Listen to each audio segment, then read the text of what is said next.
mbeera mu kyaki. Kati mwalimu omulenzi bamuyitanga Ukasha. Ukasha ali musiraamu n'alokoka. Nanyumiza ne lifestyle ye nenze ebyange saabimugambanga. Ukasha oyo nangamba njagala nkujje wano ngenda kufunira omulimu gw'oba okola biki tofaayo jangu. Ngenda wa Ukasha. Nenga nina kiri ekininga omusajja ajja mu bulamu bwange ayagala kunneebakako. Obulungi bwo. Buli musajja ajja ayagala kunneebakako, wamala kunneebakako ye agende. Kati nakirina ngenga Ukasha muze kyolaba nga mbeera mu lutuba yalina ennyumba naye nga temuli mukazi. Nga n'ekisenge kyange alina ekisenge kye. Ukasha yalinga myaka emeka? Yali musajja yalinga addirira omusumba. Kitegeera. Kuba nakaabanga nga maybe yandabanga ng'alowooza this girl is passing through a lot. Kitegeera. Kuba nali nsigadde wala namunigina. Alindaba anyone. Kati mbeera wa Ukasha. So kati Ukasha ntwala ewuwe. Tandika okubeera ne Ukasha nfunira omulimu. Omulimu ogwo abantu bali bakola masuuti. Kati nga nze my job is just to balance how many orders I've got out what and what nga n'okuzunga n'enzira ewaka. Mba ndi mu ntebe. Ndi mukola movie nga mumanyi nti obadde olina kola sinema tuba ne tukutwala. Mpulira omuntu antambula emabega. Like nga omanyi nti omuntu ali mu kuweeweeta. Kitegeera. Nzuuka banaye yali Ukasha. Manya abantu abamu beefuula hole naye nga tebali. Waka. Ye. Sawanga. Sali saa 5 meka. Yakuba nali mu room ye nga nze ndi mu ddiiro ndaba TV. Okuli omuntu anda namba Ukasha kikyokola. Teyandibadde gwe. Nangamba nze mbadde nakwagala da bla bla bla bla. Awe namanya nti teri kitonde kisajja kigenda kujja nze kungamba nti no baby I love you baby mwagala kunneebakako mugende.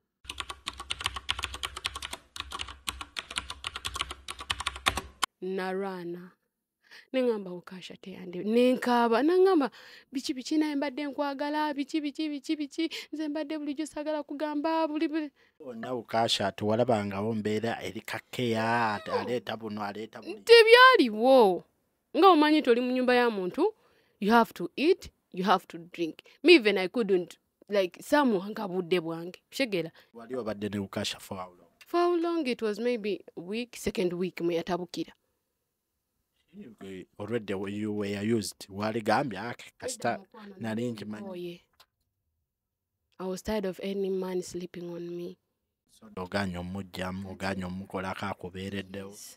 Eyo nkiganye. Not my husband. Then how dare you come sleep on me? Wadde mbadde nkozesebwa. Akulaze nti aina feeling. No, I don't want. Nature you people. Nze kyoba manyi ekindi mbongo nti woba ozze nti no musajja yenna azze sigamye biki. But any man in my life aba ayagala amagulu. Wadde Ukasha yalina maybe he had an aim. Kitegeera kyandimu. Any man that comes in my life agenda kunneebakako. Muganye ekiro kyonna. Titwebaka ffenna oluka tutuse mu ddiro nyombye njogedde ebintu bingi biki. Ukasha nemeddeko nenziruka musengene neggalira. Kitegeera. Ukasha yakuba oluggi. Yangamba ye lwaki tofulumaza bulijjo gye sikyenjagala. Namala nakyogera nga bulijjo njagala kwebakako. Yansonga lwaki nnaku. Yes. You're beautiful, such a beautiful girl. Lwaki tokkiriza biki. Namanyi nno kati Amy yakunneebakako angobe naye tagenda. Bali kumakya nezaalinga saa 11 kuba naddukayo na buddusi. Nkimanyi saa n'omusajja nayinza n'okunneefulira n'amala okunneebakako nanzita. Kitegeera. Ko obusungu bwali bungi. Omanye gwe kyekitegeeza omusajja omumma mweyo time. Kati tuvaayo. Olwodduka odda ku kyaki? Street. Mbadde manyi wadduka odda ku kyaki gamba musumba nti waayo ate. Already yali mukwano gwa musumba. Kati what's the difference from there? Bagamba ngamba mukwano gwo bankubuulira emizeege biki. Kati omukwano kigwa ali ogenda okuddukira. Namala okwebaka omwo nenzuukuka. Ati mwonere nnyiri edduukira mwalimu n'omusajja ayagala okunneebakako. Boss. No, that very shop mwalimu omuvubuka. Natandika okungamba nkwagala nnyo bla bla bla. Kati nga buli gayi gwe ntunula mu maaso. Labira ddala kale kyo kigenda kunneebakako kigende. Soya. Gamba, you're beautiful. I have That's- feelings for you. Yeah, because me, I was like, nali namanya nti guy yenna ajja. By that time, nali nakoowa ekitonde kivubuka, you people. Nali nakikoowa for the all men that came and slept on me. Nga talina na kisa kigamba nti no, kale what? Naye mama, you people, you slept on me. Kwa kati nali nakoowa. You count the number? I cannot. There are a lot of men now who slept on me. Morning, evening, misana meka.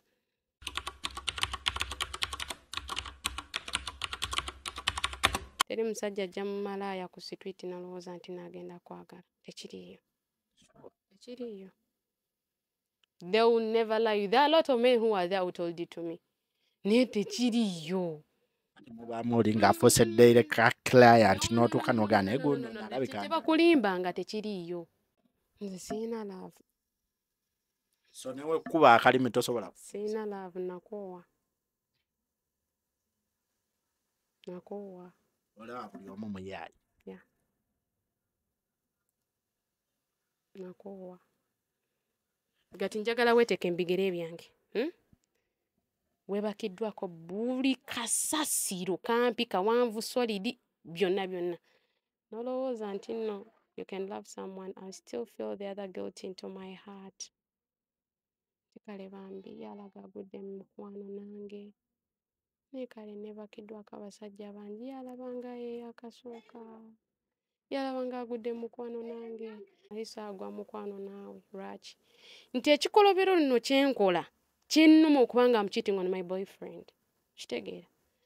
I'm sleeping with other men and now I come on phone. Hey baby, how are you? Blah blah blah blah. How are you?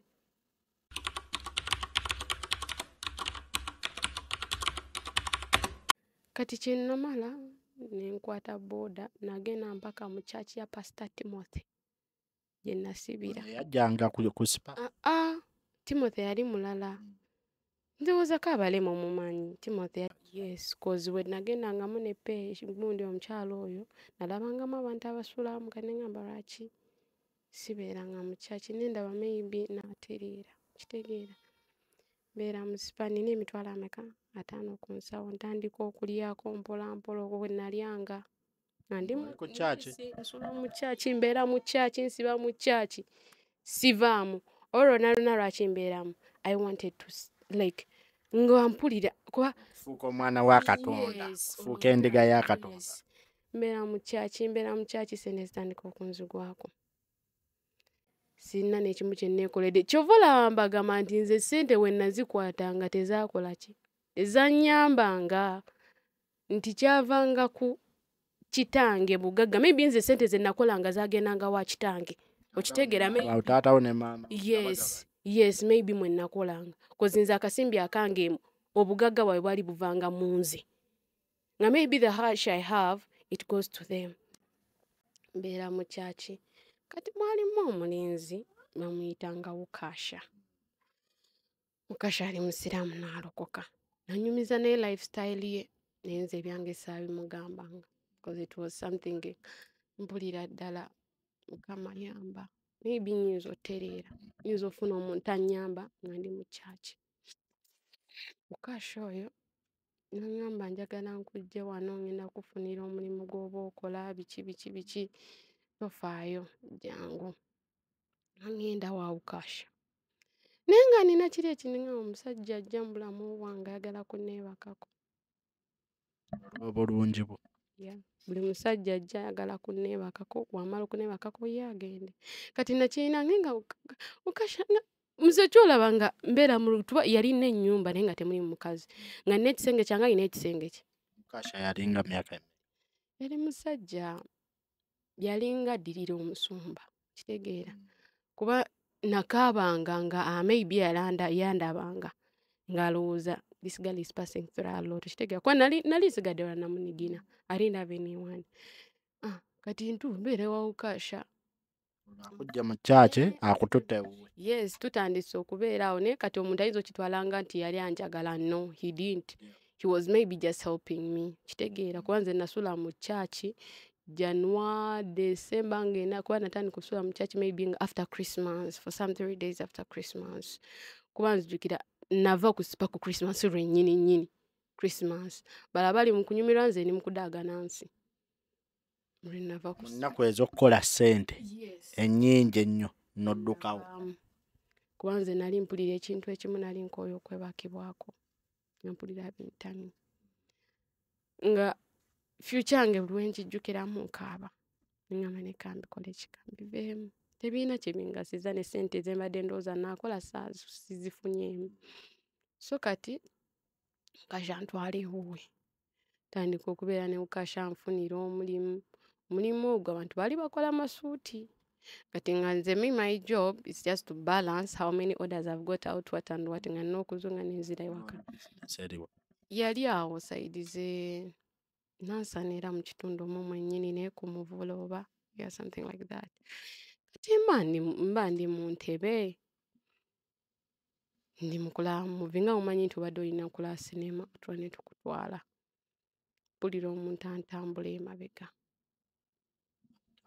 like nga omanyi nti omuntu ali mu kuweeweeta kitegeera nzuuka banaye yali Ukasha ewaka ye sawanga zali esaa ttaano meka yakuba nali mu room ye nga nze ndi mu ddiiro ndaba TV okuli omuntu anda namba Ukasha kikyokola teyandibadde ggwe naŋŋamba nze mbadde nakwagala dda bla bla bla bla awe namanya nti teri kitonde ekisajja kigenda kujja nze kuŋŋamba nti no baby I love you baby mwagala kunnebakako mugende kye nali nina mbongo Ukasha tewamu yes narwana neŋŋamba Ukasha teyandi nenkaaba naŋŋamba biki naye mbadde nkwagala biki nze mbadde bulijjo saagala kugamba buli kumakya we nakeera nenkwata baaga neve wa Ukasha na Ukasha tewalabangawo mbeera eri kakeya aleeta buno aleeta buli tebyaliwo nga omanyi nti oli mu nnyumba ya muntu you have to eat you have to drink me even I couldn't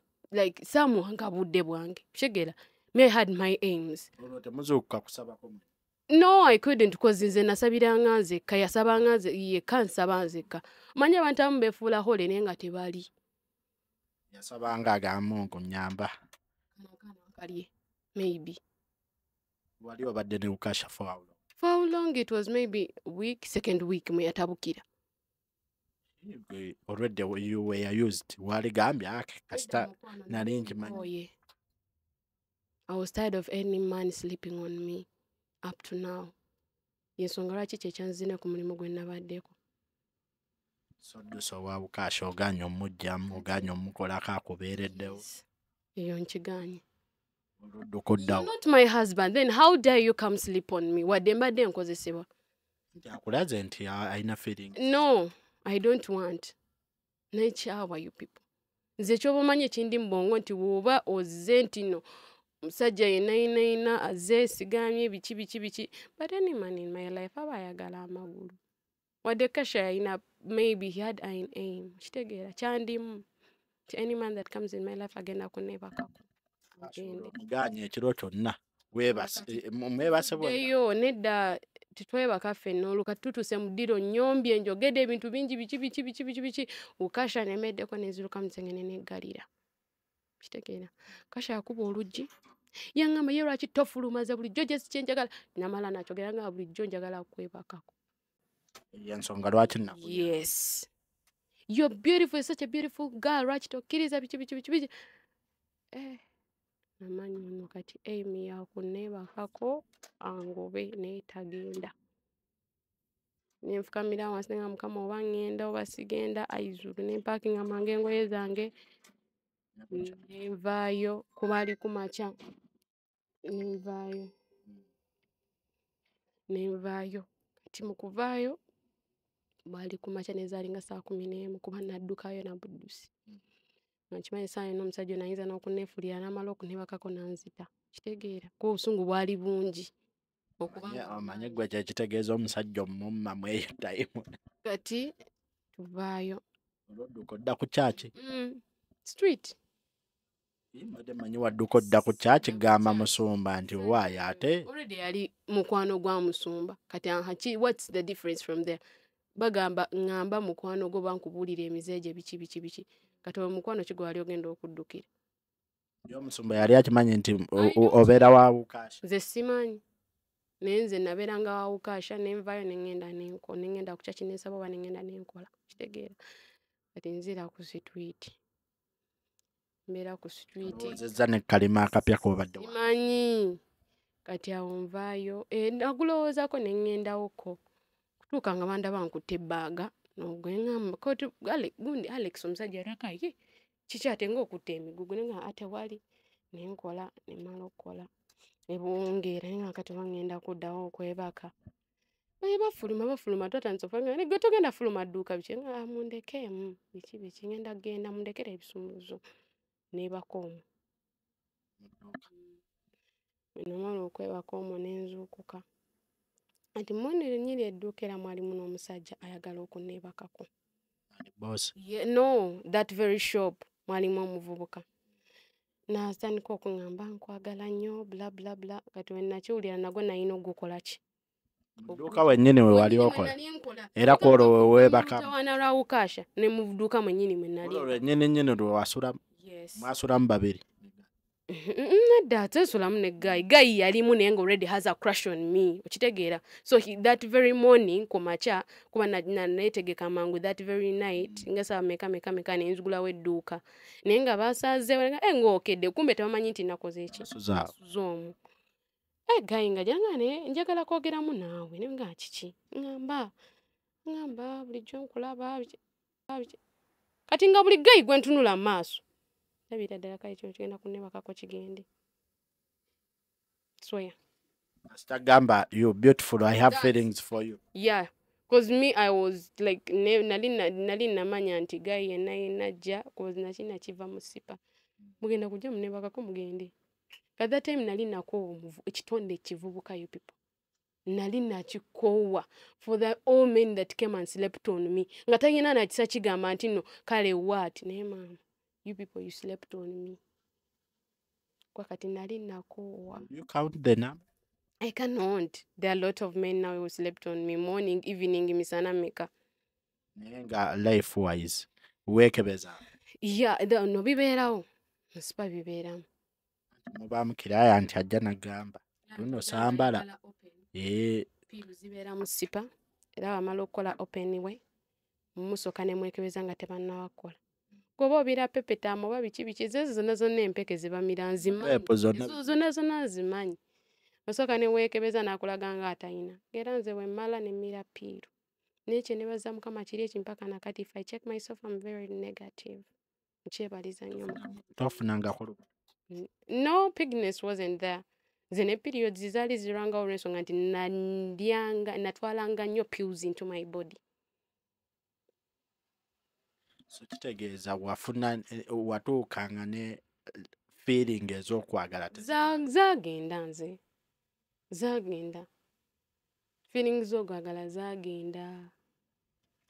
Queen, ku basajja bonna abazze bakuyitamu tewaliiwo yali agambye nti njagala kukuggyamu eno bizinensi njagala kutwala wakobe okusinziira ku service gy'otuwa n'obulungi bwo n'ebirungo ebikulimu njagala kutwala nkuteeke waka. Teri musajja ajja mu malaaya ku street nalowooza nti naagenda kwagala. Tekiriiyo. Tekiriiyo. They will never lie. There are a lot of men who are there who told it to me. Naye tekiriiyo. Mubamu oli ng'afuuse direct client n'otuuka n'ogaana eguno alabika. Tebakulimba nga tekiriiyo. Bagamba nti those ng'ambe nti abamalaaya ba sex workers abaayo n'omuntu we. Nze sirina love. So newe kuba akalimi tosobola. Sirina love nakoowa. Nakoowa. Olaba buli omu muyaayi. Yeah. Nakoowa. Gati njagala weeteeke mbigere byange. Weebakiddwako buli kasasiro kampi kawanvu solidi byonna. Nolowooza nti no, you can love someone. I still feel the other guilt into my heart. Kale bambi yalaga agudde mu mukwano nange. Naye kale neebakiddwako abasajja bangi yalabanga ye akasooka. Yalabanga agudde mu mukwano nange. Tobola me why I was in a spa naye saagwa mukwano naawe lwaki? Nti ekikolobero nno kyenkola kyennuma okubanga I'm cheating on my boyfriend. Kitegeera. I'm sleeping with other men and now I come on phone, hey baby, how are you? Blah blah blah blah. How? Sipaali otuuseeko ku level ekubira client n'omuganga ndudde okula. Nze nalindanga musajja yenna zina abalala bajjanga n'akudda mu round n'akuma ogwokubiri n'akuma. Edda ekijjojjukira n'ogamba olwo olunaku nali simanyi nti oba ndi simattuka abasajja bandya almost in a night bandya nga bataano. Maama gye luli kuba nawunga n'owunga. I don't remember sijja bagamba nti lwali weruti nzijukira baali ku makya si ku makya balinga mu afternoon nefuna delivery nengenda nenkola kati nali ku delivery yali musajja yali ntinda something that side kuba essimu mba nkyali mukola kono essimu enkubira brief no wandi yangu yakuba ina delivery ey'okubiri eri Makindi bwennyini nga kaali muyisa musamale nenvaayo mwe nali mwennyini 30 minutes ko musajja yena ina saa kukwata ku bigere noba nga tewanyimye edda kitegeera that's obviously for a man kati nga nze nakuwereka kati wentandika okola nti no atandise dda okuyima because now I had experience in massage nali mbukuguse nga ndi kabejja kati nga nkula atandise oyimayima kati nga noonya solution engeri gyengenda okusikirizamu okuba sex okole ki oveewo kati nga mukolako biki nga asasula sente ku mobile money ampakinga amukubira essimu gamba boss pose which direction ng'ogenda ng'olinga wa board ng'owa board era addamu akuvuga ng'otuukayo naye n'omukola kati era nali nkyakolako omwami ne bankubira essimu kuba nali mukubo nga nkuba ngamba nno wandi yangu yolina client ku sipa kunze kaale nentuuka nenyingi nga sinnatuulako wansi bwenti nga ndi mukala kati wa bukalakasi nga teri package egamba nti muyiseeyiseeko funa obudde obuna njukira after sex you have to shower then dress up then go kati omala n'olinyirawo boda n'ogenda tuuka mu sipa ngamba n'ogenda ku live eri sex with live no condom nga okay nga gayi muyita twekebeza bwe mali negative biki naye nga mukolako ati mukazi wata akaseera ako kuba yali alinga asembye kati mba mpumuddemu nga bakube yes kwantu basatu benva kavaako nga bankubira oyina delivery yangu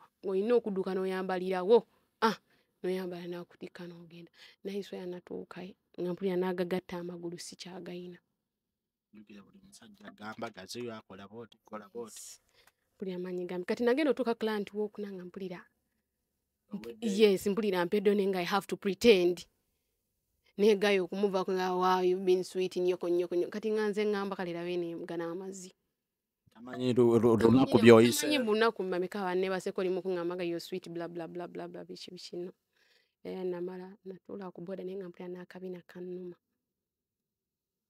okutuukayo kati nayina client mu kutuuka era olowozeza client wa muka taani muka ngamba nkoye nyamba mugambe seriyo era bwe bamufunza client n'agaana n'agenda nangamba yoyo gwe mbadde njagala nkola baba walaba nobbo nga tebakola bwe balina obaali bakola njiswa kuba nti client comes amuwa essimu n'alujuka ebifaananyi biri yatukola olondako gwokola kigoya ebifaananyi baba bakubanga babiteeka Telegram biki life you go on Telegram in days of December days of January ojja kundabayo nkyaliyo bikyaliyo naye they don't post them olwensonga nti nagenda so kati mugamba nkoye nyamba nga mpulira isweya n'agagatta amagulu sigayina nga ne nkwata amazzi nti no ndi mu kwenaza mpulira neekusa mpulira nfa that very day no twalinanga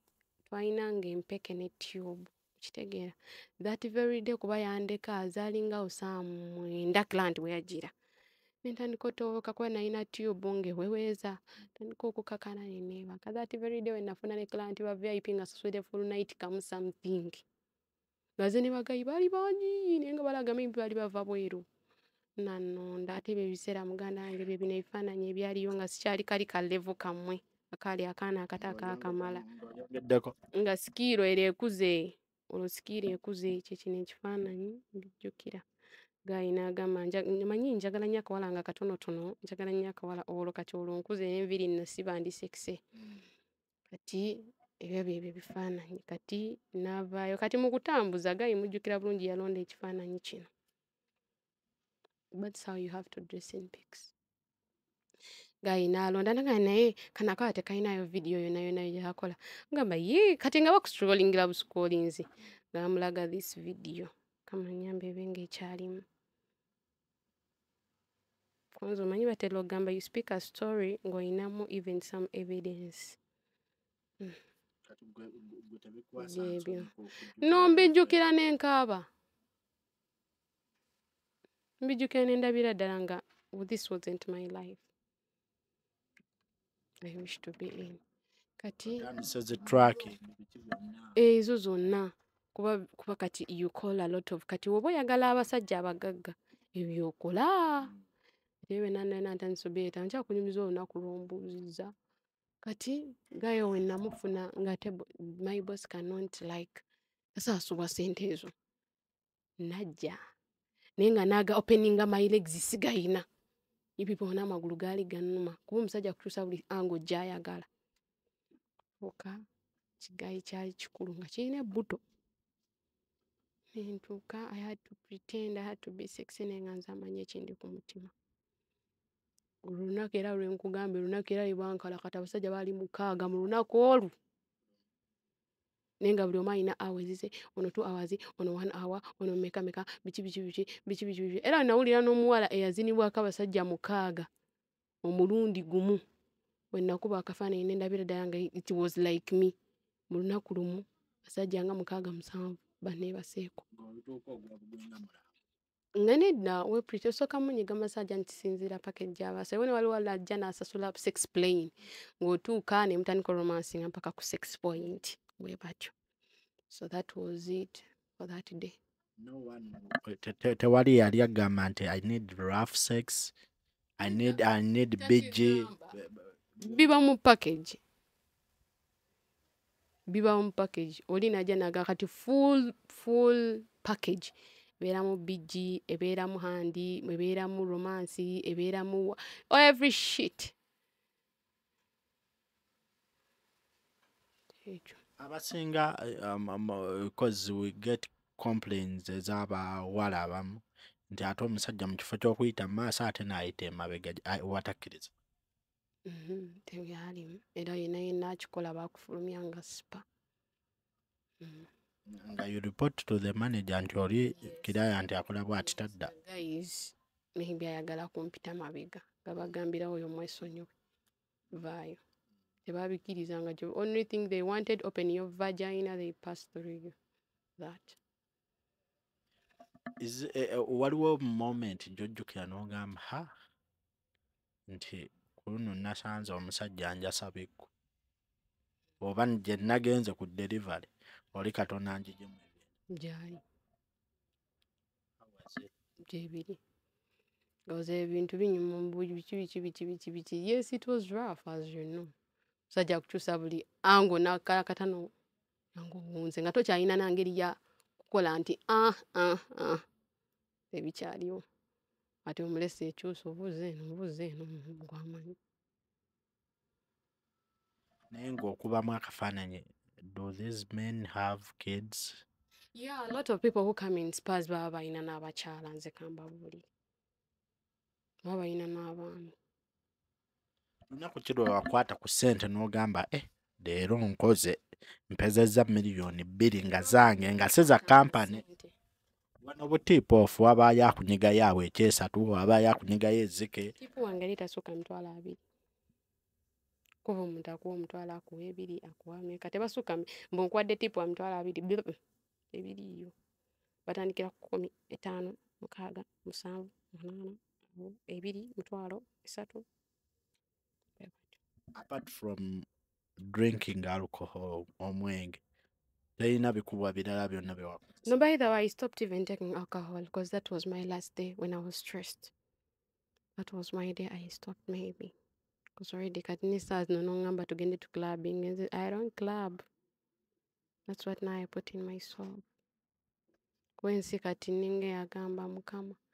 omanyi ogenda okunkasuka bawala bano tebafunamu obujja nga gwokola nnyo bafuna kuba bandoga nako bakwata olugoye lwange ne balusala sure balutwala samanya wa yonna era nendopa kwadimi yagala nebasaza olugoye lwange simanyi na biki bye mugenda kundoga balututte tebakwebuuzaako nti owaayi gwe okozesa senga ki mufunza ki gwolina biki omukyala yajjanga n'agamba ntunda wota ntunda akabba mutima ntunda omusajja kera nti wabazze nga nze sibigula naye nga bali nagula akamazi nagula ate akafunza nagula akaki saabigulanga kosi nali sibyagala sabiinanga babaamu nendowooza nga agamba Queen nze nkwagalako because you have water nkwagalako because you have nice sexy styles nkwagalako because you can ride on nkwagalako because of this gwe kitogamba nti most men abasinga okumpaana bampaanangako ki I was romantic. Nga before I give you massage nsoka kuteerako music. muzinira Yeah. After that, you could be friendly into the room nga tulinga abeemanyiza emyaka ebiri emaaso. In order to attract that guy to come back, walina okubaamu n'amagezi. That's why I told you guys, me, I'm a person akola ate obwongo obwange bwali buddukanga. Naye since abasajja baali banneebakako. Sooka ne mbiteeka ebbali nga nneevaako. dreams zo ze wali olina you wanted to be a lawyer a great dancer a great singer Byafa. Mama wange yansibako ekintu kisiraani nja kulya amazinga engatto. so odduse ku mulimu ennansana odduseyo because n'omukozi munno atega kibatu olwoddawa Olwo kati nvaayo. Olwo kati by the way when nasula mu ndoomo because you remember I had a phone. Nali ntaddeko some little data. Nali nazo okudawuninga abazeetaaga emirimu nendaba biki kati nina gwe nagwako nga bba baala kyoba omanya nze at my age where I am nkoze emirimu nsitamanyiko na muwendo nze naye nga buli kimu ekinzirusayo bosi ayagala kunnebakako bosi ayagala kale kwegamba buli musajja ajja ewange ayagala kunnebakako mama wange yannamirako ekintu so nze nina kati n'omuze oguzuuka ku ssaawa 9 nensaba na mukama gwamanyi nyamba nfune kale omuntu agamba this is kale kyenneegomba kati mbulamu kubanga ogamba cause I see a lot of guys on TikTok couples biki kale raba oba kati bambi nako bagenda kaddukako biki that kind of kitegeera kyandimu so kati ntuuka noonya ndaba omusajja namugubira na mukiro namugamba hello biki ngamba I need a job biki nga ninga asaaga koza linga esaawa 3 biki kati nga njagala kulama TikTok mbwala nzo omulimu ayenonya abwala abyagala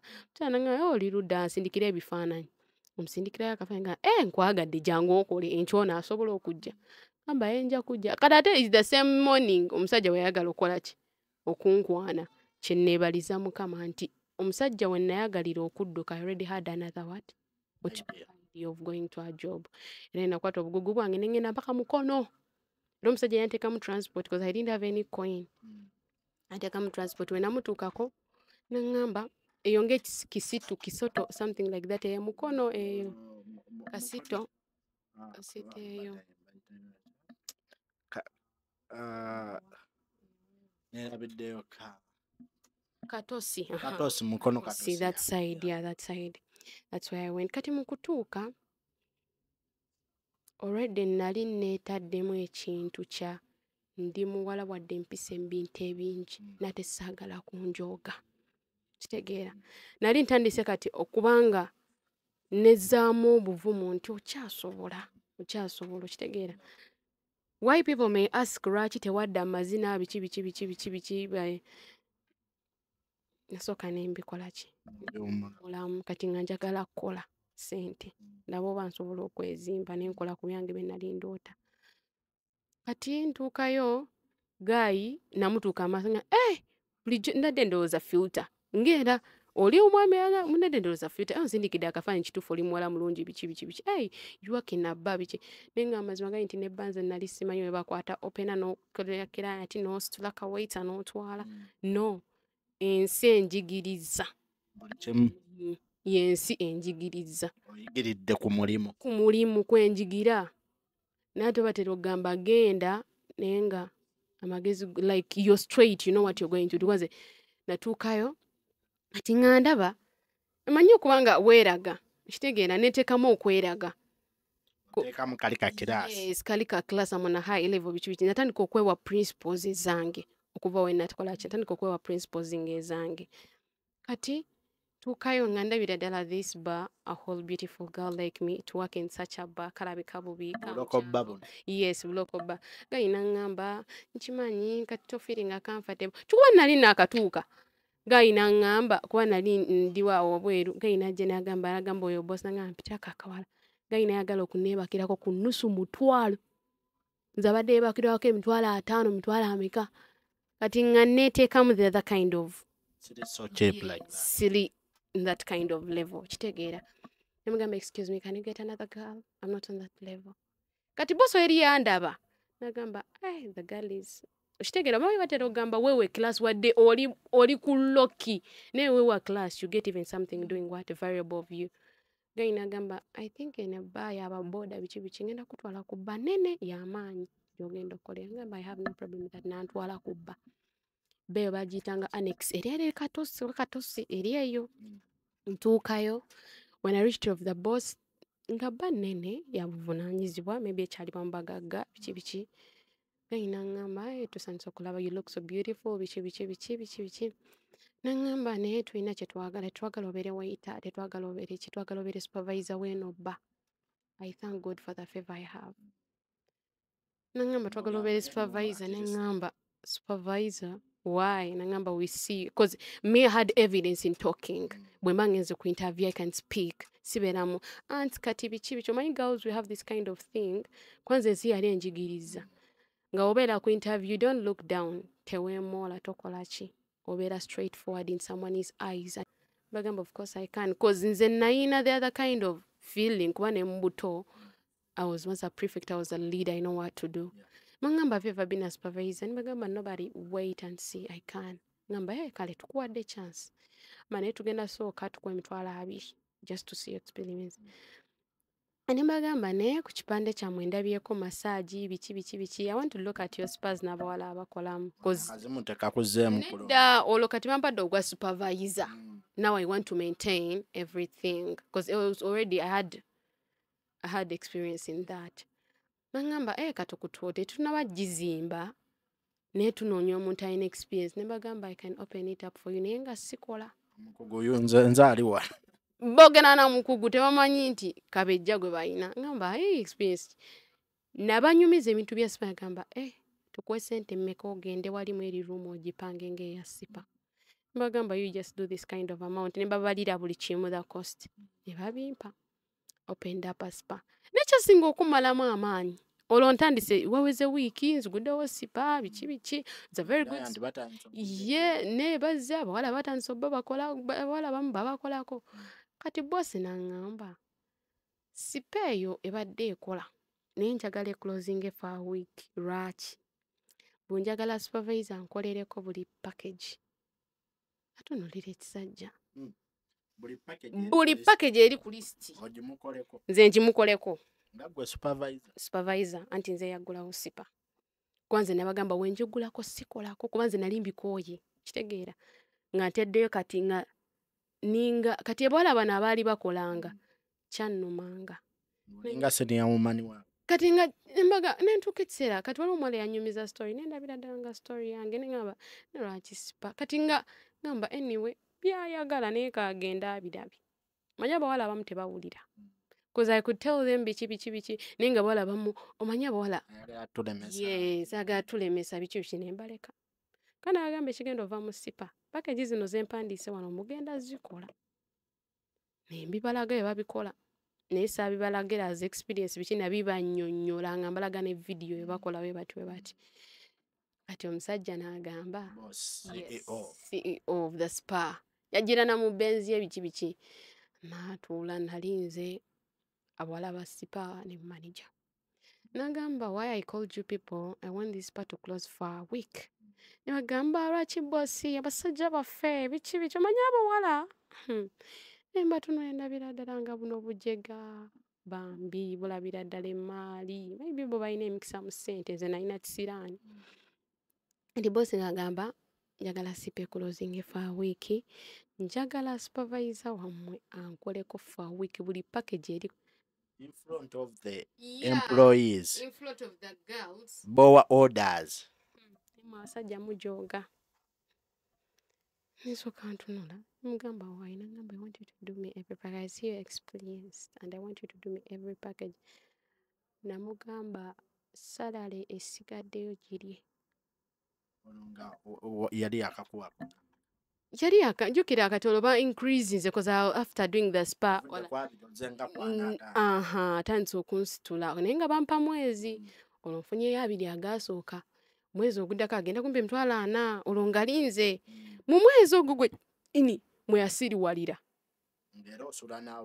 no naye sisula we bas gundi supervisor nayina room eyange kitegeera kuba abeba abakozi baali basulangaawo naye nga balina quarters we basula musulamu banaabana naye nze supervisor had my own part gundi eyange ati naye okumanya nze banaye mukama nyambe ekirani kya kitange kiveeko 200 naye ngakwata naye nga oba nagamba kati kangule y'amasuuka biki biki ngamba nti wenafuna 100 ng'ebiki biki tegeera tandikaawo kati mmaliriza gaya ngamba ekyo ekintu ekizimu ne kibanga ekinyambala ne mpulira obusungu ne mpulira nga nfa ne mpulira nga nzigwawo ne mugamba kale kumakya nakeera mukubira ssimu ne mugamba bye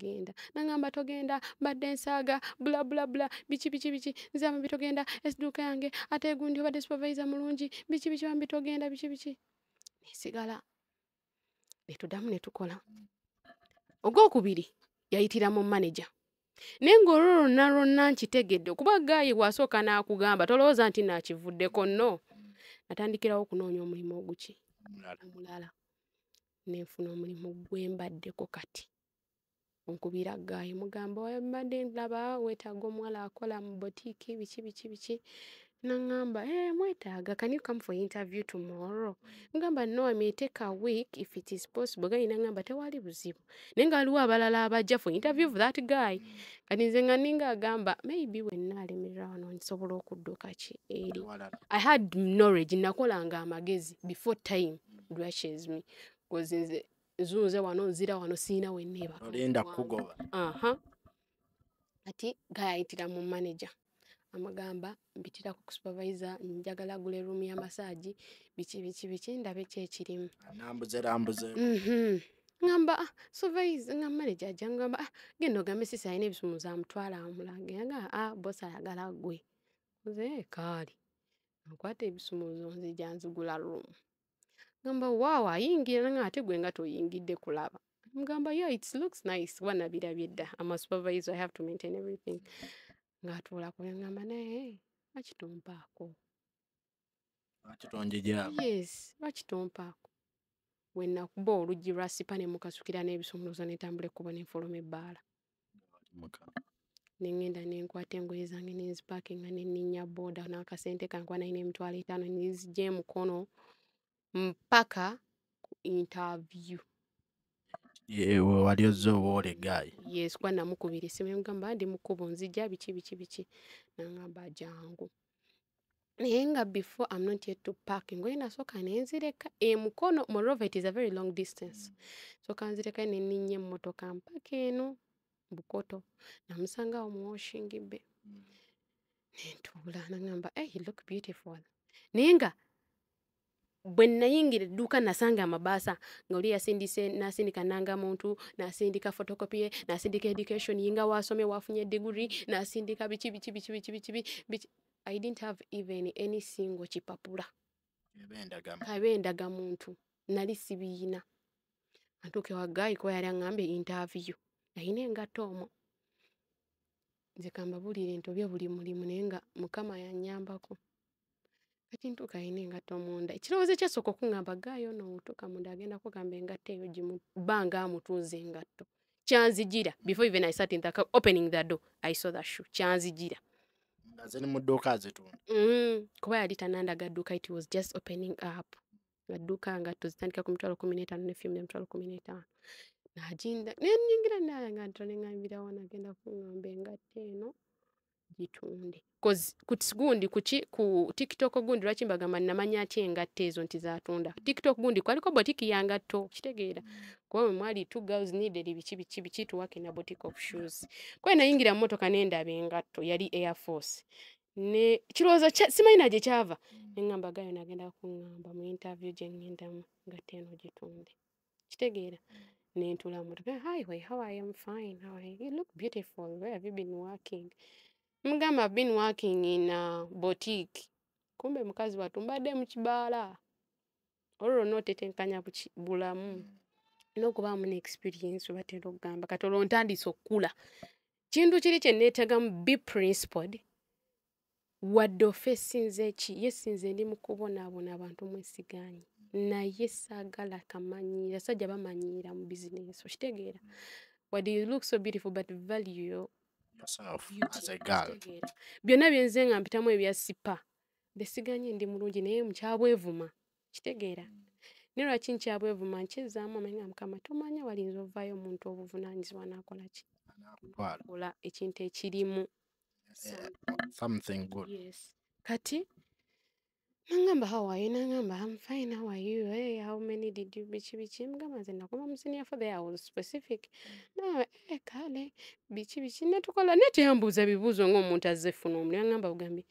I've loved you you're going to work this year yes in this year nengamba gayi atambuziza nanga muntu atambuziza bikyambuziza bukikiraasi nemugamba nambuuza where is your national ID mugamba national ID yange paka nakati nkyalemereddde ofuna obudde obukola ki jayo nangamba don't worry you'll get it teyagimbuuza naye nangamba kati nkutwala ku dduuka wogenda okukola ntuukamu nendiraba it was a very good nice looking shop nentuukamu liri awo bukoto wennakugambe nti saagala nakutunuulawo kuba mpulira kati tutuuka ntuulamu atuuka tutuulamu angamba wano wogenda okukola biki ngamba wano ngenda okukola kaali that very night kuba we nali nze gya nasooka nensaba nga mukama nnyamba kale guno omulimu obanga ofuna kubaako kibatu kiba kikala lisikantuulirewo omwaka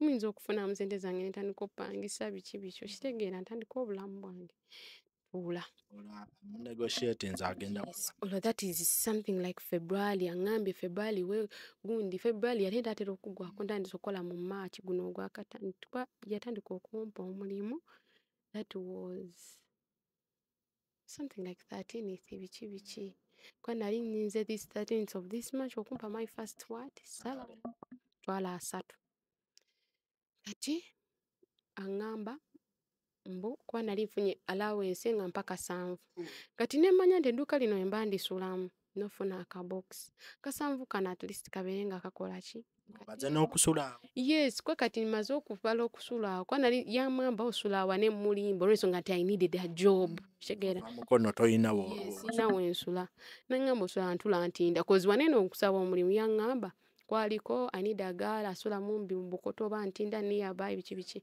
kozi najjanga buli kimu nkikoze ekinkibaze yes kati gayina ngamba kaali tuukamu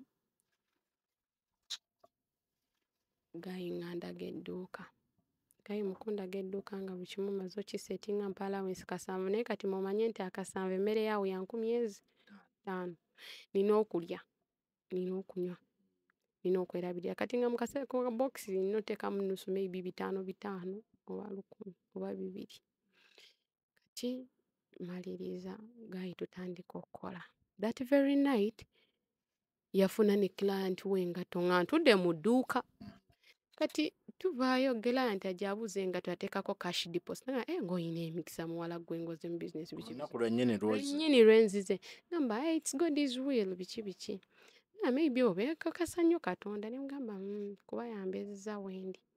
Ngamba kaale gayi ng'atuula nninda mbu antwala wange agenda kuntwalako. Ngamba maybe boss atula mu mmotoka. Mugamba ewuwowa. Kati omugamba ku Hardware World Ntenda wali. we just know nali mbaze. Muno mo wali omanyeemu muno. Muno nali simanyiimu nnyo but ogenda ku Google n'omanya Bukoto Heights ayagala muntu ntinda. Ne nnoonya mu ntinda kifo ki kye nsobola okwogera Hardware World. Nga simanyi na Hardware World weefaanana nze kambagambi. Kati aŋŋamba obeera Hardware World nayogera. Tutuuka. Antuuza mu mmotoka mboola antwala wange. Naye Mukama taata ombisizza wanvu. Kati mbu antwala wange tutula mu mmotoka antwala tutuuka ku ntinda. Kiro ssaawa 4. Tutuuka ku Hardware World ndowooza nkutuusa ne mugamba ye. Neeyanziza nnyo neeyanze nkutte akasanvu akasoose mu bulamu bwange. Olwo ke nnina mu bulamu ke kasente ke nkutte. Ngamba hi, then we meet in the morning. Nze kale ojja kunsangayo ku dduuka. Wadde ebisumuluzo oba ggwe ojjako era ku makya omuli. Nedda mpadde ebisumuluzo by'edduuka. Yanneesiga nze kambabuulire there is no job I've gone on ne bambuza ebiwandiiko nedda. Naye ekikolimo kya maama kasita kimala nti ntandise okukulakula nti ndaba nga ntandise okubeera happy. Nga kidda. Ng'akwata mu bibbo. Maybe. Kati ampadde ebisumuluzo by'edduuka.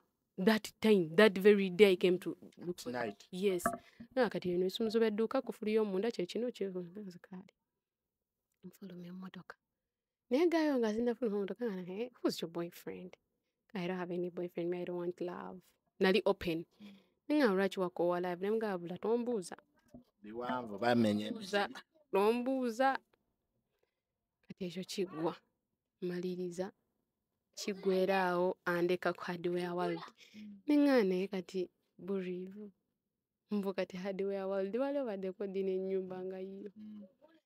Nenfunawo ka boda ne kanziza mpaka e Bukoto. Paka Bukoto. Nkomawo ku dduuka. Nzigulawo.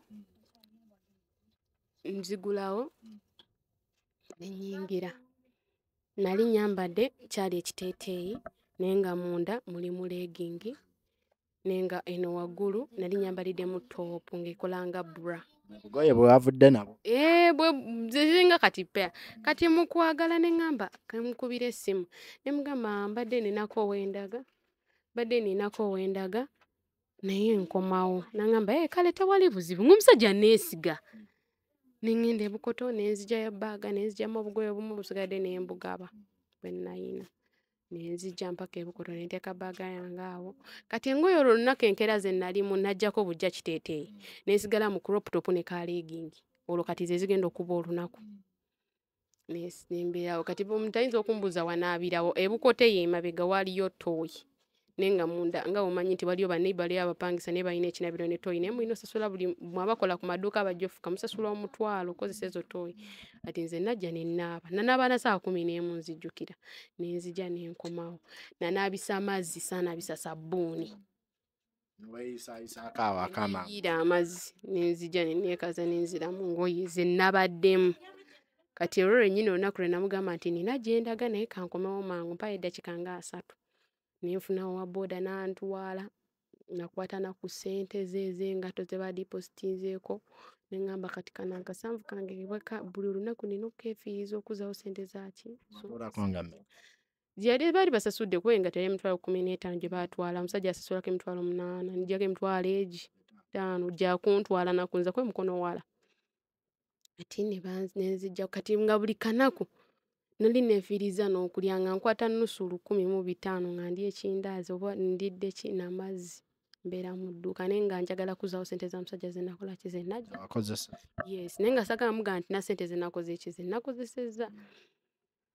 Kati zimala ne ziwera emitwalo 5. Kati raba one night lwe yalina ebintu by'alina okuleeta ku dduuka naye ng'agenda bireeta kiro. Nange nsobola okubeera ku dduuka mpaka nga ssaawa 5 ngenda kwongera omutwalo oba emitwalo 2. Ngamba kaale kumbe tamanyi nti nange mu mutima nsanyuse nga naye ssente z'omusajja ziweddeyo kambeerewo. Kumbe tamanyi nti edduuka weewaka mwenkola naye abadde takimanyi teesula mu dduuka abadde takimanyi. Kati tubaddewo naye ebintu bituuse ampadde emitwalo gyange 2. ngamba ebintu ebyo bituuka ssente ezo gyako emitwalo emeka? Ebiri. Kati ng'omusajja oyo aneesiga ne ssente. Nze am a kind of person nti ne bw'oba okutte gye emitwalo, yes nakikola naye nakikola mu biseera ebituufu naye nga that guy have been holding even millions naye nga sirina na ntobo egamba ng'aba nga gwe kayitawo nogamba kati nkeegulirayo akagoye nga n'essente ze nnina si zange zizzeemu ogenda zijjayo zigenda osasula. Kati nga I have that ng'ate nange neewe nga akasanvu kange era nziremu nkeefiirize nedda. Kati ng'olina ebintu ebimu osooka n'okola ki n'obyesonyiwa. Nayagala nneegomba nga obulamu bwa Alexaline nga kale kankoleko kino nkoleko kino nkoleko kino ki. Enviiri z'olaba nsibye zaava kuva ku bba. Emukono. Kati ze zikyaliyo. Era ye nabadde wano ye nazze n'aŋŋamba kankuyiseemu akuuma.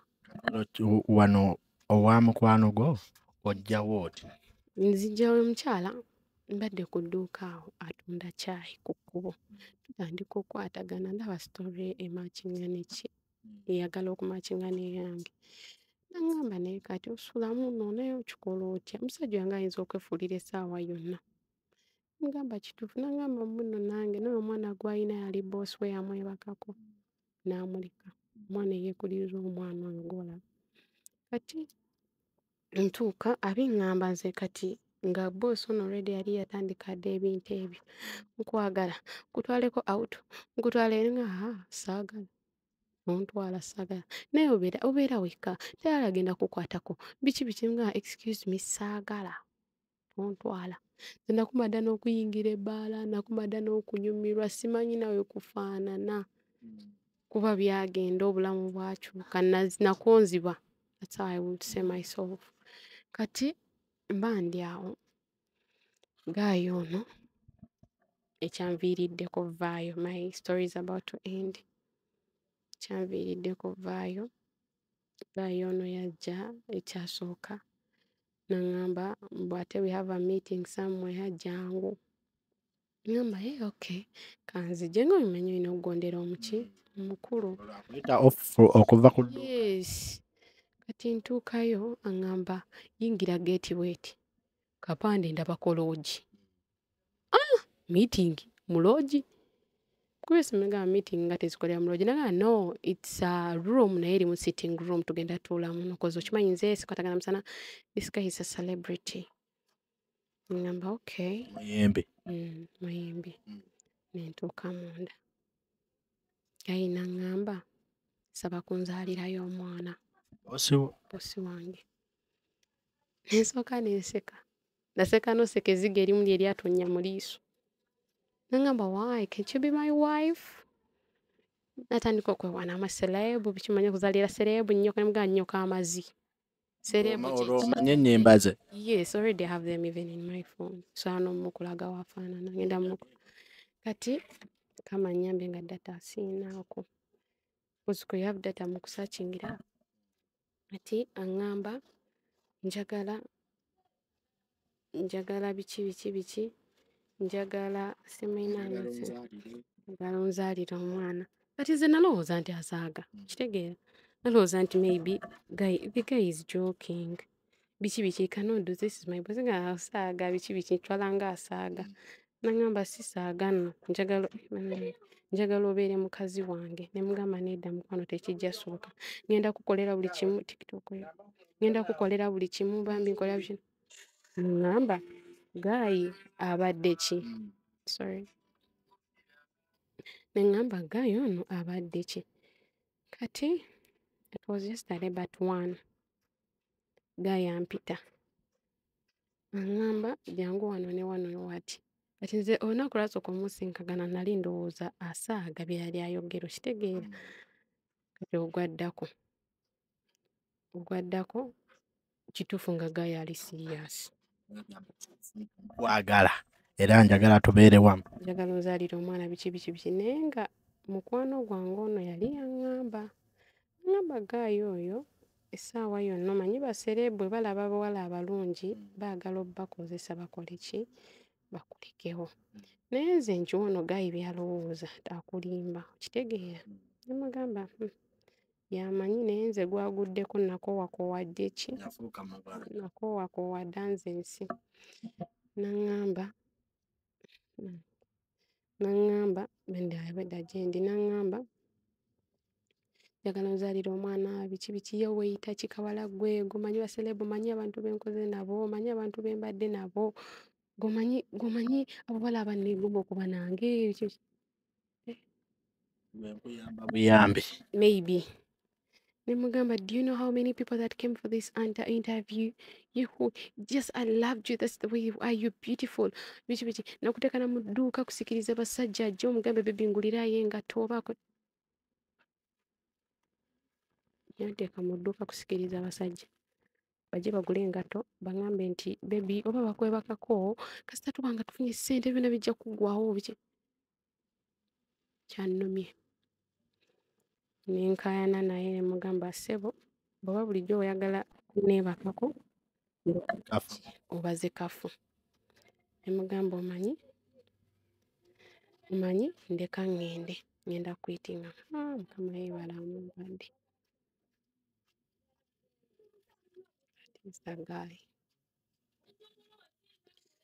kati nvaayo gayi tufunyemu obutakaanya ku makya ng'anona ebisumuluzo bye nemugamba kale mukama wange kwata ebisumuluzo naye mukwano gwange mbadde mukubidde essimu gaagayo nolowooza tangobye nagamba mwana gwe obonyebonye nejjangu ogira obeera wano fosaamu ezimu kati ŋŋenda kudda wa already olina omwana mu nnyumba renti leero nno ba mukazi wattu abadde alina n'osasula renti atunda kyayi na buugi kati mpulidde ng'embeera egaanye nenkubira prosper mugana nogayangobye olw'ensonga nti egaanye okola ki ngaanye okwebaka naye nagamba naye mukama tukoze tutya okubanga ekyo ekintu kikola ki vaako nemugamba essaawa zino olaba noonya waakubeera kiringa nga waakubeera noonya waakutuula neŋŋamba bannaye ndi wange kati nkoze ntya neezimbye ntya kati saa zino sirina na mulimu saa zino sirina gye ndaga era nga wonsanze mbadde neebakise mukazi wattu ng'ebirowoozo bingi eggulo nga wewaze ng'oyagala kunkolako nga nenedda tojja nga mpulira ne sitori yange sikyayagala gyogera kuba byempisemu bye biki bingi buli musajja gwendaba ayagala kunneebakako bulungi teri musajja agenda kujja mu bulamu bwange onnimbe essaawa zino byempisemu bye bingi gwenali ngolowooza ku nkwana muganda wange oli kafu kuba mpulira nga in my life kati neetaddemu kiri lwaki sikyayagala love lwaki nti I feel like I cheated on you kitegeera wadde waakajja naye ninamu kiri nakukiitingako kitegeera kyo ebintu ebimu ebya love nali nasooka nebiteeka ebbali naye nga kati mukama gwe amanyi gyogenda kati bali bangi ne wali wembadde lwaki nkugambye nti no interview saagala gikolera waki nti omusajja ali awo mobile money buli yagamba ompaako ddi bambi nkwemeka kwegamba guys see me as a price person okitegeera guys see you as a price person kankweyo akawumbi ompeeko akasola akange si ka ssente akasola akange ka bba wange kati maaso ow'emmaaso gwe naamanya nti maybe kwa kati simanyi nti obaana gyali kuba nakoowa naye osobola omumufunira feelings ezo simanyi nze omutima gwange gwavaako sikyalina nti negga yankutteko ebikyaliwo saa zino kati ekiri mukundaaza ndi ne mukwano kale kwegamba I have a lot of stress kati sikyebaka nakwebaka nsiiba ntunula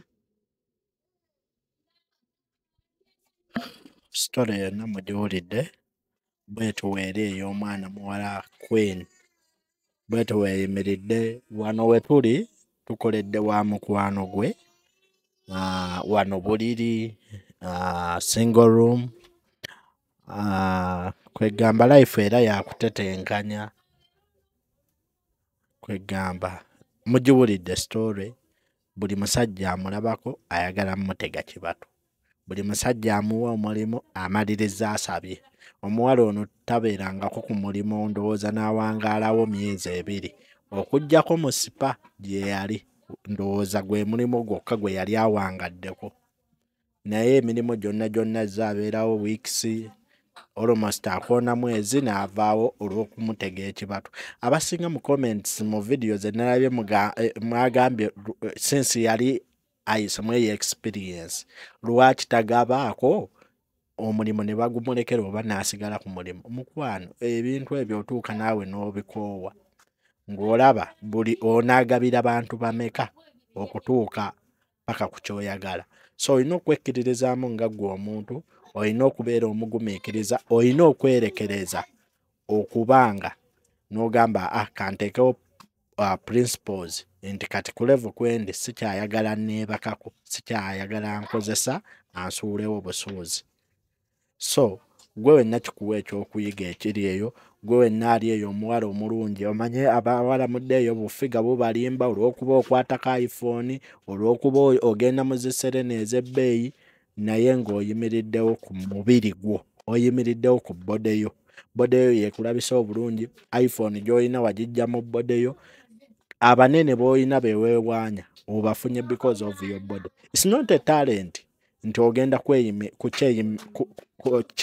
kola ki bagamba nti ogenda kukyeyimirizaamu. Omuwala ono agamba kiba kikolimo.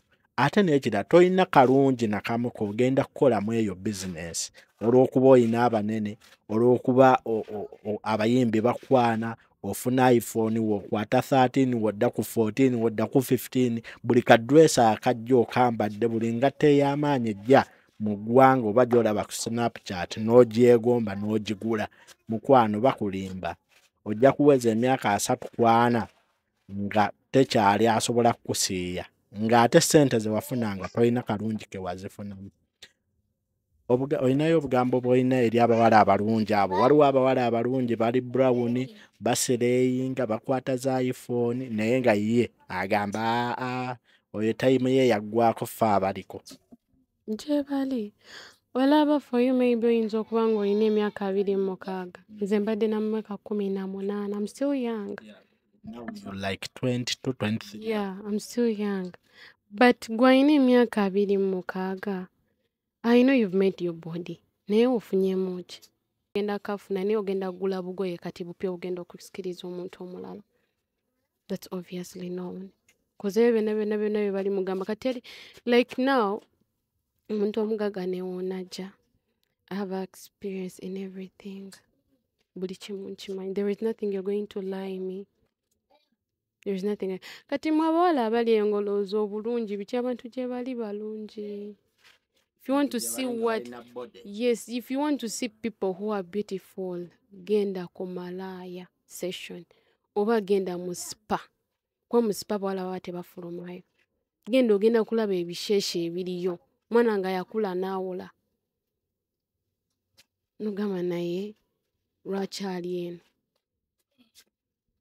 Waliwo akantu ke njagala okubuuza nga tumaliriza. Mubaamu abawala nga akwata essimu ya bbeeyi, ali mu luxury life, naye nga bw'omubuuza okola bizinesi kyaga ntunda ngoye online. Aba ali mweguli omulimu? No, gye bali. But just thank God. Gye bali era bawera nga alina bizinensi ye. Naye wakunyumiza lifestyle ye. Ojja na kuwulira ng'ofa. Ojja kuwulira ng'ogwawo. Kati essaawa zino omuntu eyanzizizza amaanyi yabadde mirembe. Mirembe curtains maybe and beddings. Nawulidde sad story nendabira ddala nga I can do it. Sobola. Bwebanga nfunye omuntu akola ki? Akwatirako nofuna ng'oyimuka mpola mpola. Kitegeera. So girls who are that side abakutte iPhone ayina biki gye bali. Naye just know nti nze this time round essimu gye nkutte yava mu mubiri gwange. Na buli kalungi k'olinako akagoye Ke nnina kaava mu spa. Nze ntuuze ekiseera kati nga n'engoye zimpeddeko, engoye ze nnina mini. Sikyalina ssente tino ngenda kugula olugoye oluwanvu, siziina. Those are the clothes I have to put. Naye nowadays ne bwe ndwambala mpulira nga I'm not comfortable. Kwa nabivaamu nakyeteekamu kitegeera kwatera ogamba before nga tonnatereera gwalina osooka okukola ki kwetereeza nze nga byonna bibaawo era singa nakkiriza abo bonna emirimu gye nzize nga mbagamba okunneebakako kasinga ndiwa abawala balina kiri ekitaggwaawo ekitaggwerera bituuka ne bivaawo otuuka n'okyejjamu gw'omuntu gwalina okwetereeza. Queen, tumaliriza osuubirayo okufuna omwami n'ozaala n'omulaga keya omwana oyo n'omwami n'obalaga keya maaso eyo. Era mbisuubira any lady that alone mbisuubira ne this time round nange bagira bakulindamu simanyi baavuze era oba oze kunkwana oli kafu ngenda kukulumya posiko ng'oyagala nkuliire ssente omukuula bukuuzi nzene kati n'okukuula kuba kati mba ndabira ddala what are you going to benefit me okujjako kuba na ssente z'omusajja teri musajja agenda kukuwa ssente nga talina kigendererwa tekiriiyo. I want a money nga you're giving me money. I know I have my husband. I'm contented with him. Naye essaawa zino nkyalina ebiwundu bingi ebyokunyiga bingi kyalina n'olugendo luwanvu kati essaawa zino wonteeka mu maka ago nkuzaalire nkugolere Jesus. osobola okuddamu n'okyuka n'oddayo mu busiraamu oba wanywerera mu buloko? Maybe nanywerera mu bulokole ne n'obusiraamu I still have that guts because there is nothing I can do without saying words of Muslim thing because nabukuliramu. Twale ng'owa Pastor Bugembe. Ewa Owa Bugembe akole ki? osobe nga akusumba. Sikyalina mbuzibu. Ngenda kukolayo appointment n'omusumba Pastor Bugembe era nsinziira kuno ku channel eno ogiraba nnyo Bugembe. Ngenda kuleetera mwana muwala ono ate tumuzze because Pastor Bugembe ye muntu ayambako ku bantu. So Pastor Musumba nja kusabayo olunaku tujje ku kyakiyo. Omuwala ono story ye nnyingi ate mu njogera ye already akyuka ali mu converting ali mu kwenenya tukiyita kwenenya. So tumuyooleyole tumukwateko ate tubeeko we tumussa adde engulu adde mu format y'abawala abaali balina dream ne projects zikomewo nga we yali aziyina. This is not the end of her life. I know. Gwe wenna anaayagala okuyamba omwana ono abatali bakibatu osobola okuyita ku namba yange oba eya Prosper. Saawa eno tuyinza obutasharinga namba ye olw'ebizibu ebimu ku baayogeddeko abayinza omutiisatiisa. So ojja kuyita ku social media jangu ku Cookie Promotions page YouTube ennamba gy'osangako o inboxingemu eyo ennamba oyogere n'omuntu yenna akuliko ogambe nti njagala Sanchez ojja kuba onfuna bulungi oba ontuukirire ku 07554 neera 55426. Awo nawo osobola okunfuna oba otuukirire ku ya Prosper abaalabye emboozi eyo. So mbumpimpi omuwala ono tujja kuba tumutuusaako obuyambi era buli kimu kyanaafuna mbalayirira tujja kibalaga wano mu kamera. Naye nga Musumba Bugembe tujja kusabayo olunaku lumu tukuleetereko mwana muwala ono.